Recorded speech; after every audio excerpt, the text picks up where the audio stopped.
Taste the Daily. Villupuram மாவட்டம் கோனை ஊராட்சியில் 1,20,00,000 ரூபாய் மதிப்பீட்டில் புதிதாக திறக்கப்பட்ட ஆரம்ப சுகாதார நிலையம் பூட்டி கிடப்பதால் பலர் ஏமாற்றத்துடன் செல்லும் அவலம் ஏற்பட்டுள்ளது. ஹெல்த் அண்ட் வெல்னஸ் சென்டர் என ஆங்கிலத்தில் பிழையுடன் எழுதப்பட்ட ஆரம்ப சுகாதார நிலையத்தை பொம்மை முதல்வர் ஸ்டாலின் கடந்த 3ஆம் தேதி காணொலி மூலம் திறந்தார். அப்போது திமுக எம்எல்ஏ செஞ்சு மஸ்தான் ஸ்டாலின் உதயநிதி ஸ்டாலின் என கத்த பின்னால் இருந்த சிலர் வாழ்க என ஜால்ரா கோஷமிட்டபடி ஆரம்ப சுகாதார நிலையத்தை ரிப்பன் வெட்டி திறந்து வைத்தனர்.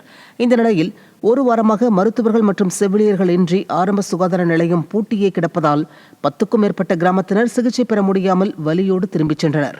மக்களின் ஆரோக்கியத்தில் அக்கறையின்றி போலி விளம்பரம் செய்யும் ஸ்டாலின் தன்னை அனைவரும் அன்போடு அப்பா என அழைப்பதாக புழுகி வருவது பொதுமக்களை வேதனை அடைய வைத்துள்ளது. காது வலிக்காக வந்துக்கிறோம்.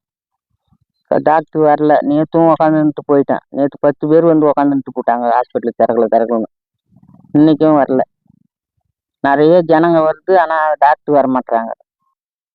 கரூரில் உதயநிதி ஸ்டாலின் விளம்பரம் தேடுவதற்காக கட்டுமான பணி நிறைவு பெறாமலேயே பேருந்து நிலையம் திறக்கப்பட்டுள்ளதாக குற்றச்சாட்டு எழுந்துள்ளது.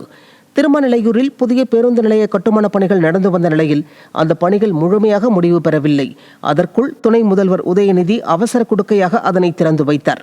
அப்போது 10 ரூபாய் புகழ் செந்தில் பாலாஜியை மோசடி ஊழல் வழக்குகள் சுற்றி வளைத்துள்ளதால் அவர் எப்போது வேண்டுமானாலும் சிறைக்கு போகும் நிலை உள்ளதாகவும் அந்த அச்சத்தின் காரணமாகவே அவசர கதியில் திறப்பு விழாவை விடிய அரசு நடத்தியிருப்பதாகவும் பொதுமக்கள் விமர்சித்தனர்.